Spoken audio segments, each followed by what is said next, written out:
Aujourd'hui, nous vous proposons de découvrir les 10 races de chiens les plus dangereuses du monde, classées du moins aux plus dangereux. Si vous êtes nouveau sur la chaîne, n'oubliez pas de cliquer sur le bouton rouge pour vous abonner et ne plus jamais rater nos vidéos. Une fois que c'est fait, n'oubliez pas de cliquer sur cette magnifique cloche pour être au courant de toutes nos nouveautés.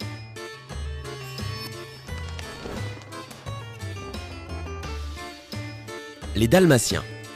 Cruella n'a peut-être pas eu tort de se méfier des Dalmatiens. Cette race de chiens se distingue par son énergie débordante, sa force et son intelligence. Première espèce à s'être propagée en Asie, en Europe et en Afrique, les Dalmatiens étaient déployés pour la chasse, les guerres, pour guider le bétail et pour le surveiller. Aujourd'hui, ils sont devenus le symbole des pompiers américains et même si le Dalmatien s'avère un peu hostile à l'homme, le dresser depuis sa naissance permet de le rendre docile. Beaucoup d'Européens adoptent aussi des Dalmatiens pour leur beauté et leur obéissance.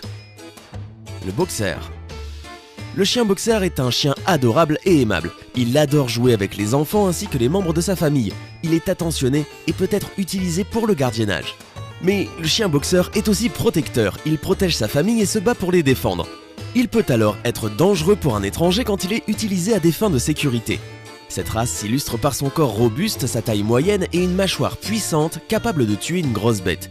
Les boxers sont catégorisés parmi les races de chiens les plus dangereuses à cause de leur tempérament impulsif et têtu qui les rend difficiles à dresser. Sans aucun dressage, le boxer peut rapidement se transformer en un chien très agressif, capable de faire du mal à l'homme. Presa Canario. La race de chien Presa Canario, appelée aussi le dog des Canaries, a été découverte la première fois dans les îles Canaries en Espagne. Elle se distingue par sa taille et son poids imposant et possède aussi un tempérament impétueux, très courageux et pratiquement insensible à la douleur. Au début, le chien des Canaries était dressé pour la chasse jusqu'à ce que les marchands anglais arrivent aux îles Canaries et qu'ils transforment le Presa Canario en un chien dangereux et l'entraînent pour des combats de chiens. Aujourd'hui, le Presa Canario est un chien très digne, excellent gardien et compagnon exceptionnel. Il aime partager la vie de ses maîtres à tous les instants. Câlin et doux, il est le meilleur ami et le protecteur de vos enfants. Une de ses principales caractéristiques est d'être un sportif hors pair qui pourra vous accompagner dans toutes les circonstances et prendra du plaisir à se dépenser à vos côtés. Le Presa Canario est cependant dissuasif par sa taille et son aboiement grave et profond. Conscient de sa force et sûr de lui, il ne bouge que quand cela est nécessaire et sait se faire discret quand il le faut. Son côté têtu lui confère un caractère bien trempé qui découragera les étrangers. Étant très dominant, le Presa Canario a des difficultés à fréquenter d'autres mâles avec qui il entre immédiatement en compétition, faisant remonter à la surface ses origines de chien de combat. Le Chow Chow. Classé dans la catégorie des chiens de type Spitz asiatique, le Chow Chow est considéré comme la race de chien la plus ancienne au monde. Ce chien de taille moyenne se différencie particulièrement de ses congénères par son caractère et son apparence qui s'apparente à ceux d'un félin. Très introverti et indépendant, le Chow Chow est néanmoins un bon animal de compagnie. Bien qu'il se méfie des inconnus, il se montrera violent, agressif et incontrôlable que s'il est à un grave danger. Il est très courageux mais pas téméraire. Lorsque vous rencontrez un Chow Chow que vous ne connaissez pas, soyez donc nécessairement très prudent. Le Chow Chow vous inspectera toujours afin de connaître votre odeur et ainsi comprendre si vous constituez un danger. Vous ne devez surtout pas le caresser sur la tête, c'est un geste de domination que le Chow Chow n'acceptera que de ses maîtres. Il vaut mieux que ce soit lui qui fasse le premier pas, vous pourrez ensuite le caresser sous le menton ou sur la joue. Si vous vous comportez de façon naturelle et que le propriétaire du Chow Chow est présent, vous ne représentez pas un danger, mais il ne faudra pas attendre de lui qu'il se montre excessivement joueur et amical. Effectivement, malgré son joli minois et sa petite taille, le Chow Chow est un chien particulièrement difficile à dresser. Il nécessite beaucoup de patience au vu de son caractère agressif, surtout vis-à-vis des étrangers et des autres animaux. Cette race est caractérisée par un pelage abondant, surtout au niveau de la tête. Elle se distingue aussi par son oisiveté, mais surtout son indépendance. Le Chow Chow est un chien fier et réservé qui peut paraître froid et distant. Il est très prisé aux États-Unis à cause de sa ressemblance avec le Samoyed et son prix peut atteindre les $3000. Le Doberman. Contrairement à ce qu'on en croit, le Doberman n'est pas un chien classé dangereux. Il n'est ni dans la première ni dans la seconde catégorie des chiens considérés comme dangereux. Mais il l'aurait sûrement été il y a 20 ou 30 ans. À cette époque, c'était des chiens qui faisaient le plus de dégâts, mais avec le temps, les bons éleveurs ont sélectionné les plus doux et les plus gentils parmi eux. C'était des chiens qui étaient utilisés à l'époque exclusivement pour la garde. Ils étaient tellement stressés par le travail de gardien qu'à un certain âge, leur vue et leur odorat baissaient automatiquement. C'est comme ça que pas mal de maîtres se faisaient agresser par leur Doberman en rentrant chez eux le soir. Maintenant, il n'existe pratiquement plus de Doberman de ce type, et c'est tant mieux. Le Doberman reste le chien de garde le plus connu et le plus apprécié pour son courage et sa capacité offensive. Le Malamute de l'Alaska. Doté d'une taille imposante et d'une force herculéenne, le Malamute de l'Alaska est un chien au caractère versatile qui devient violent lorsqu'il s'ennuie, d'où l'importance de prendre soin de lui et de le tenir distrait.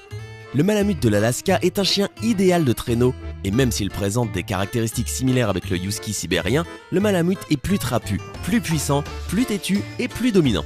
Réputé pour son côté bagarreur, ce chien à caractère dominant peut recourir à la violence pour s'imposer dans la meute.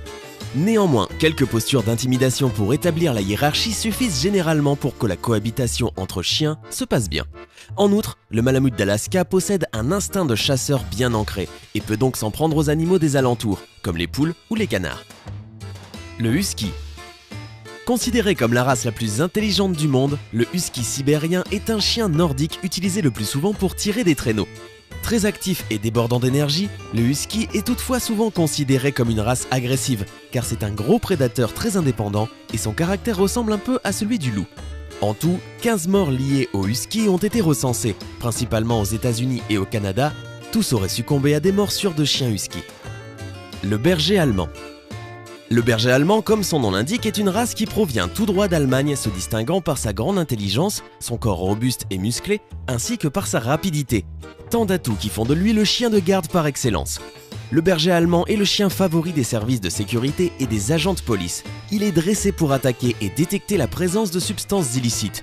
C'est une race très répandue dans le monde et le berger allemand est un chien qui a souvent la réputation d'être dangereux. Mais la responsabilité en revient le plus souvent à son maître. C'est lui qui donne les ordres. En fait, bien éduqué dès le début, le berger allemand se révèle toujours être un bon chien calme, doux et affectueux. Les Rottweilers. De par ses origines, le Rottweiler est un chien de bouvier habitué à travailler aux côtés de l'homme et divers animaux, comme les bovins qui l'accompagnaient autrefois. De nos jours, on peut rencontrer certains sujets qui s'entendent parfaitement avec les chevaux par exemple, qu'ils côtoient à longueur de temps en écurie. Et c'est sans évoquer les Rottweilers qui vivent aux côtés de chats ou d'autres chiens plus petits qu'eux. Bien souvent, ce ne sont pas eux qui font la loi, le Rottweiler est sûr, fiable et loyal. Pourquoi alors a-t-il une si mauvaise réputation ? Classé dans la deuxième catégorie, qu'il soit de pure race ou non, tel que défini par la loi de janvier 1999 sur les chiens dits dangereux, le Rottweiler est un molosse qui a connu un grand engouement de la part du public. Une production de piètre qualité en a malheureusement à une époque découlé. Des chiens qui n'ont de Rottweiler que le nom, de couleur noire et feu, et qui n'offrent pas toujours les garanties que l'on attend d'un chien représentant cette noble race. Cela a entaché son image, mais de nos jours, la mode un peu passée, il commence à reconquérir ses lettres de noblesse. Un Rottweiler issu d'une bonne lignée, correctement socialisé et éduqué, n'est pas plus difficile qu'un autre chien, même si on ne peut lui enlever qu'il ne manque pas de tempérament. Excellent gardien, il veille sur les siens et son territoire comme le faisaient ses ancêtres. Dissuasif avant tout, il n'est pas imprévisible et fait toujours preuve d'une grande franchise. Le Pitbull. Le Pitbull est sans doute le chien le plus à craindre pour son caractère violent et bagarreur, ainsi que son passé de combattant. Beaucoup craignent le Pitbull, que ce soit les autres chiens ou les êtres humains, et pour cause, son corps musclé, son air vif, sa grande force et son agressivité font de lui un tueur né, capable de s'attaquer à quiconque ose le défier grâce à sa morsure puissante. Cette race a ainsi très mauvaise réputation dans le monde, d'où son interdiction dans plusieurs pays. Pensez toujours que ce n'est pas une race qui mord, mais bien un animal. À l'image des êtres humains, les chiens ont chacun leur caractère et ainsi réagissent différemment à leur environnement. A noter que les morsures sont le plus souvent causées alors que le chien jouait et qu'il aurait mordu sans contrôler sa force, ou bien par un chien effrayé, par exemple par un geste qui nous semblait alors tout à fait banal, mais que le chien aura mal interprété. La morsure se manifeste dans ce cas de figure comme un réflexe défensif. Vous comprendrez alors que même si c'est l'animal qui blesse, l'homme est bien souvent responsable de son mauvais comportement. Il est rare que ce soit les chiens dressés à attaquer qui vous envoient aux urgences, mais plutôt les chiens mal dressés par leur maître. Selon vous, quel est le chien le plus à craindre? Dites-nous aussi en commentaire si vous possédez un chien et de quelle race est-il? Hey, c'est tout pour aujourd'hui. Si vous avez aimé la vidéo, n'oubliez pas de la liker et de la partager avec vos amis. Et si vous êtes nouveau sur la chaîne, n'oubliez pas de vous abonner et d'activer la notification. Bye bye!